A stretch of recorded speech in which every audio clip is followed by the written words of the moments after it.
चला तर आज आमच्या खानदेश स्टाईलमधली पाटोडींची आमटी करूयात. एकदम छान अशी चमचमीत आमटी तयार होते. इथं मी एक कांदा घेतलेला आहे. कांदा, खोबरं व्यवस्थित परतून घ्यायचं. ते दळताना त्याच्यामध्ये अद्रक, लसूण, कोथिंबीर टाकून व्यवस्थित असं बारीक दळून घ्यायचं.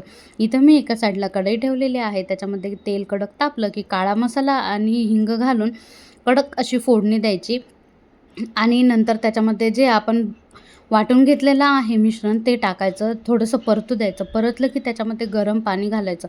गरम पाणी घातलं की तुमची आमटी एकदम छान अशी तयार होते. इथं मी पाटोडींसाठी पीठ मळायला घेतलेलं आहे. बेसन पीठ घ्यायचं. त्याच्यामध्ये थोडंसं लाल तिखट, हळद, मीठ, ओवा घालून व्यवस्थित असं पीठ मळायचं. पोलपाटाला तेल लावून पोळी लाटून घ्यायची आणि त्याच्या पाटोड्या पाडायच्या.